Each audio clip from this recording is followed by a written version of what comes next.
Un manga qui a buzzé avant même que le premier chapitre soit publié, avec simplement un synopsis et une page de couverture. C'est fou quand même. Et ce manga, c'est Kagura Bachi, l'histoire d'un fils de forgeron connu qui cherchera à combattre une organisation criminelle responsable de l'attaque de sa maison lorsqu'il était jeune. Une organisation de sorciers pour être plus précis. Un scénario, vous l'aurez remarqué, assez classique pour un shonen. Rien qui justifie une hype pareille, honnêtement. 2 chapitres sont déjà sortis à l'heure actuelle, je les ai lus et je vais vous dire ce que vaut ce manga pour l'instant à partir de ces 2 chapitres. Le manga se déroule dans les années 50 au Japon, ou plutôt dans un Japon alternatif. Une guerre a eu lieu, une guerre fictive évidemment, la guerre de Seitei. Au cours de cette guerre, Rokuhira, le père du personnage principal Chihiro, est un grand forgeron qui s'est fait connaître. Il a créé 6 sabres qui ont servi pendant la guerre et qui ont causé des dégâts importants. C'est de là que vient sa réputation, sa renommée. Après cette guerre, il a élevé son fils Chihiro et lui a enseigné la voie du forgeron. Il lui a enseigné qu'un forgeron est responsable de l'usage qui est fait des sabres qu'il crée et que par conséquent, il doit s'assurer qu'elle ne soit maniée que par des hommes bons pour tuer des hommes mauvais. Une organisation composée de sorciers va attaquer la maison de Chihiro et s'emparer de ces fameuses 6 lames. Je dois vous avouer que quand j'ai lu le premier chapitre, avant d'arriver au moment où je vois l'un de ces fameux sorciers, je ne comprenais pas le délire autour des sabres.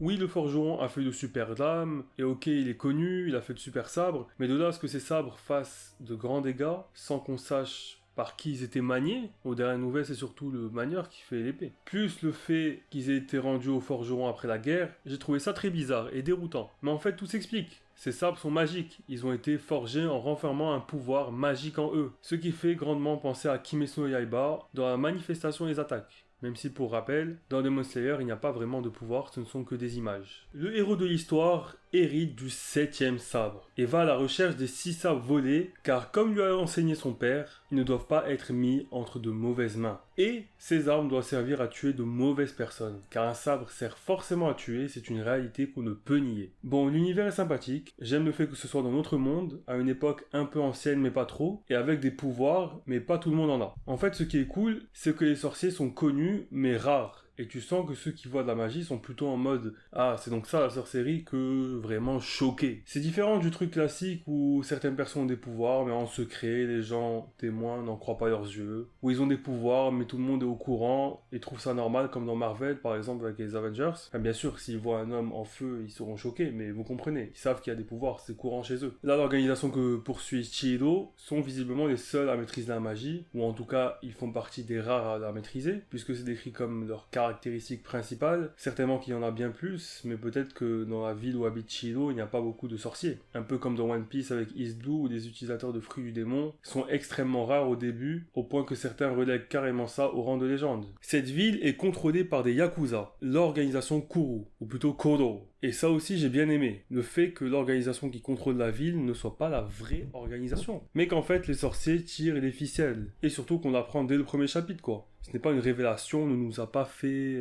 affronter Koro pendant X chapitres avant de découvrir qu'il y a une autre organisation dans l'ombre qui tire les ficelles. Non, ça s'est fait dans la foulée. Et ça c'est surprenant, et ça change, c'est cool. Et puis ça fait une alliance réaliste on va dire, avec des mafieux qui n'ont pas de pouvoir, qui nous parlent puisque les Yakuza ça existe quoi, même si bon, ils ne prendraient jamais le contrôle d'une ville entière comme ça. Et à côté des mecs dotés de pouvoir. C'est stylé. Alors je veux peut-être dire quelque chose d'étrange, mais j'ai l'impression, et ce n'est qu'une impression, j'ai l'impression que le style de dessin manque d'identité. Le chara-design particulièrement. En fait, vous me mettez un perso de ce manga sous les yeux, je ne saurais pas reconnaître qui vient de celui-ci. Les décors sont magnifiques, ça y a pas photo, ils sont à la fois simplistes et splendides, certains objets comme le sabre sont détaillés quand il le faut avec un détail plus proche des seinen, mais vraiment j'ai l'impression que ça manque d'identité visuelle. Dans les mangas récents que j'ai lus, Sakamoto Days par exemple, Mashle, Kaiju H ou autres, j'arrive à reconnaître les personnages. Si vous me donnez un personnage de cet univers, je saurais vous dire que c'est de ce manga-là. Mais là, non. C'est peut-être et surtout le chara-design du personnage principal, très simple, même si j'imagine que c'est volontaire, puisque le mec trône un peu à la Saitama de One Punch Man. C'est peut-être ça qui fait que lors du flashback de la mort de son père, je n'ai pas ressenti grand-chose, honnêtement. J'étais spectateur, mais je n'étais pas vraiment impliqué émotionnellement, honnêtement. Je vais continuer à lire parce que malgré tout, l'histoire est pas mal, et que je suis curieux d'en apprendre plus sur l'organisation des sorciers, sur cette fameuse guerre Seitei, et aussi sur qui qui formera le roster de personnages principaux. Pour le moment, ce n'est pas mauvais, mais à mon sens, ce n'est pas exceptionnel. C'est un bon shonen qui démarre bien, mais qui doit encore faire ses preuves. Je ne comprends vraiment pas l'engouement qu'il y a eu derrière. Enfin, je veux dire, d'où vient-il? Pourquoi un tel enthousiasme pour un synopsis assez simple et pas hyper original et une affiche avec un personnage principal au chara-design assez banal? Mystère. Dites-moi ce que vous avez pensé de ces chapitres dans l'espace commentaire si vous les avez lus. Et n'hésitez pas à vous abonner, j'en reparlerai certainement dans quelques chapitres. Et puis je parle de l'animé de la saison comme par exemple Jujutsu Kaisen, je fais une vidéo chaque semaine. Et si vous voulez me parler du chapitre, vous pouvez soit le faire en commentaire, mais aussi sur Instagram ou Twitter, c'est Hiruzen TV. Sur ce, je n'ai pas d'ennemis.